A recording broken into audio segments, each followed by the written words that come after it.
అందరికీ నమస్కారం. 2024లో జరిగినటువంటి ఎన్నికల్లో కూడా జనసేన పార్టీ అద్భుతాలు సృష్టించిందని మనందరికీ తెలిసిన విషయమే. సో పోటీ చేసిన ప్రతి కాన్స్టిట్యున్సీలో కూడా జనసేన గెలుపొందడం జరిగింది.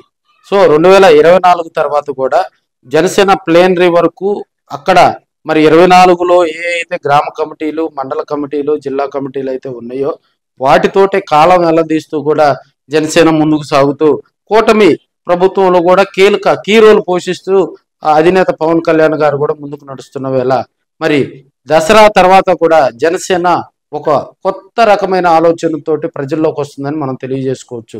జనసేన త్రిశూల వ్యూహం. సో ఈ త్రిశూల వ్యూహం ద్వారా కూడా జనసేన పార్టీని ప్రజల్లోకి మరింత దూకుడుగా తీసుకెళ్లాలి. అదేవిధంగా ప్రజల సమస్యలు ఏ ఉన్నా కూడా కార్యకర్తలకు అండగా ఉండాలి. ఎందుకంటే జనసేన పార్టీ సభ్యత్వాలు కానీ జనసేన పార్టీకి సంబంధించినటువంటి అక్కడ సభ్యత్వం తీసుకున్న వాళ్ళకి ఏదైనా విపత్కర పరిస్థితులు వచ్చినా కూడా జనసేన పార్టీ తరఫున ఆ ప్రమాద భీమా అందజేయటంలో కూడా జనసేన పార్టీ ప్రస్తుతం రాష్ట్రంలో కూడా ప్రథమ స్థానంలో ఆ సంక్షేమాభివృద్ధి పథకాలను కూడా కార్యకర్తలకు చేరువ చేసే దాంట్లో తమకంటూ ఒక ప్రత్యేకమైనటువంటి గుర్తింపు తీసుకొచ్చుకుంటుందని కూడా మనం తెలియజేసుకోవచ్చు. అయితే ఈ త్రిశూల వ్యూహంలో భాగంగా మనకి ఒంగోలు కనుక గమనించినట్లయితే ఒంగోలులో ఇప్పుడున్న పరిస్థితుల్లో కూడా జనసేన పార్టీ ప్రకాశం జిల్లా అధ్యక్ష పదవి ఒంగోలుకు సంబంధించినటువంటి రాజకీయంతో ముడిపడిందని కూడా తెలియజేసుకోవచ్చు.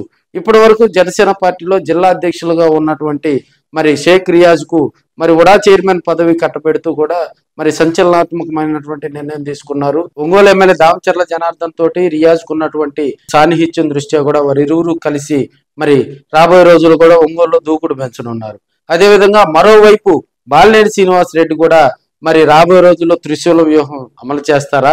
ఎందుకంటే జిల్లా అధ్యక్ష పదవి వైపు తన కనుసంకల్లో నడిచేటువంటి వ్యక్తిని తీసుకొచ్చి అక్కడ ఆ అధ్యక్ష పీఠంపై కూర్చోబెట్టేందుకు కూడా ఆయన తీవ్రంగా కూడా ప్రయత్నం చేస్తున్నారని టాక్ అయితే వినిపిస్తుంది. కొన్ని రోజుల్లో పవన్ కళ్యాణ్ గారిని కూడా కలిసి ఈ విషయాలు కూడా చర్చించే ఆలోచనలో కూడా ఉన్నట్టు తెలుస్తా ఉంది.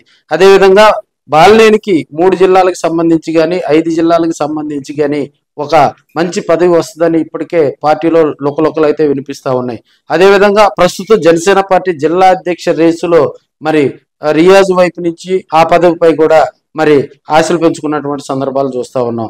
సో ఏది ఏమైనప్పటికీ కూడా జనసేన పార్టీ త్రిశూల వ్యూహంలో ఇప్పుడున్న ఒంగోలు రాజకీయం ఎలా ఉంటది, రాబోయే రోజుల్లో జనసేన పార్టీ జిల్లా అధ్యక్ష పదవి అటు బాలినేని కోటరీలోకి వెళ్తుందా లేకపోతే ఇటు రియాజ్ కోటరీలోకి వెళ్తుందా అనేది ఇక్కడ ఉన్నటువంటి జనసేన పార్టీ నాయకులు కార్యకర్తలు జోరుగా చర్చించుకుంటున్నటువంటి అంశాలు.